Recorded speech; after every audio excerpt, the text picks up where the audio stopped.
तो बहुत स्वागत आप सभी का एक बार फिर से खंडवा डिफेंस फैक्ट पर। आज के इस वीडियो में हम लोग बात करने जा रहे हैं व्लादिमीर पुतिन के भारत विजिट, इसके भारत और रशिया के ऊपर इम्पैक्ट्स और साथ ही इसमें अमेरिकन एंगल को लेकर। तो चलिए आगे वीडियो में डिस्कस करते हैं। आप बस इसी तरह की वीडियोस के लिए चैनल को सब्सक्राइब जरूर कर दीजिएगा। तो देखिए, भारत और रशिया के बीच में ये 23वां बायलैटरल समिट होगा, जिसमें रशियन राष्ट्रपति व्लादिमीर पुतिन भारत के विजिट पर आए हैं। हम सभी जानते हैं कि एक साल भारत का राष्ट्राध्यक्ष और दूसरे साल रशियन राष्ट्राध्यक्ष भारत की विजिट पर आता है। तो ये 23वीं बार हुआ है। अब इस बार काफी स्पेशल था, क्योंकि हम सभी जानते हैं कि रशियन क्रूड ऑयल खरीद को लेकर डोनाल्ड ट्रंप के द्वारा भारत के ऊपर 25% तक के एडिशनल टैरिफ्स लगा दिए गए हैं, जिससे भारत के टोटल टैरिफ्स 50% तक के होते हैं। और बाकी की चीजें भी हम लोग देख रहे हैं कि जब से रशिया यूक्रेन वॉर शुरू हुआ है, भारत के ऊपर एक अननेसेसरी प्रेशर बिल्डअप करने की कोशिश की जा रही है, ताकि भारत किसी भी परिस्थिति में किसी भी माध्यम से रशिया को कोई सहयोग न कर पाए।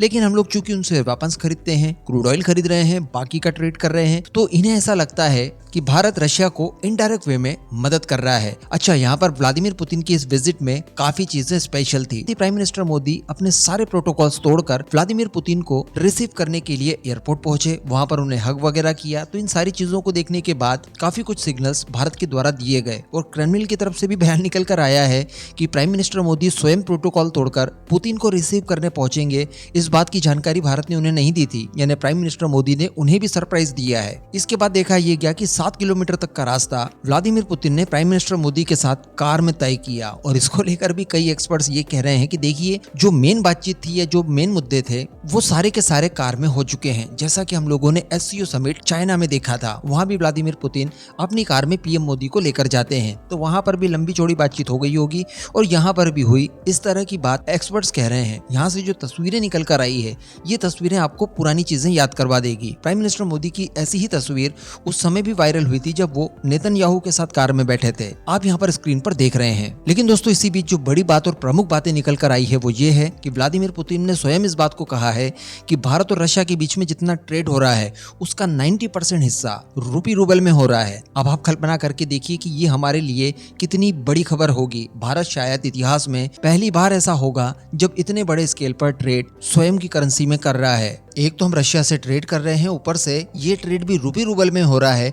ये निश्चित तौर पर कई देशों को तकलीफ में डालने के लिए काफी है, स्पेशली डोनाल्ड ट्रंप। साथ ही पुतिन ने भारतीय मीडिया को इंटरव्यू देते हुए कई सारी चीजों के ऊपर बात की। उन्होंने भारत की तारीफों में कई सारी बातें कही। भारत भरोसेमंद है, प्राइम मिनिस्टर मोदी के साथ उनके अच्छे संबंध हैं, काफी गहरी दोस्ती है। प्राइम मिनिस्टर मोदी भारत के लिए अच्छा काम कर रहे हैं। उनकी मेक इन इंडिया की स्कीम हो या बाकी उनका वर्किंग स्टाइल हो, इन सब की उन्होंने तारीफ की। क्रूड ऑयल को लेकर भी ये कहा कि देखिए, टैरिफ वगैरह के दबाव में भारत नहीं आने जा रहा है।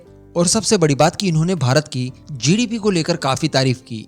इन्होंने भारत की पीपीपी के बारे में ये कहा कि देखिए, वो नंबर 3 की है और हमें उनके साथ आर्थिक संबंधों को सुधार करने में काफी हर्ष होगा। साथ ही यहाँ पर व्लादिमीर पुतिन के द्वारा ये भी कहा गया कि देखिए, ये जो ट्रेड इम्बैलेंस हो रहा है, जो भारत को लगभग $70 बिलियन तक का ट्रेड डेफिसिट फेस करने के लिए मिला है, इसको लेकर भी जल्द ही समाधान निकाल लिए जाएंगे। जैसा कि हम लोग लंबे समय से डिस्कस कर रहे हैं कि रशिया के पास जो भी भारतीय करेंसी गई है, वो उसे भारत के अंदर ही इन्वेस्ट कर सकते हैं। इससे उन्हें और हमें दोनों ही पक्षों को काफी लाभ होगा। तो इस विजिट के दौरान वो भी संभव है। इसके अलावा फर्टिलाइजर का क्षेत्र हो, न्यूक्लियर एनर्जी हो, इन सब क्षेत्रों में भी इस समय भारत और रशिया के बीच में बातचीत चल रही है और कोई बड़ी डील यहाँ पर देखने के लिए मिल सकती है।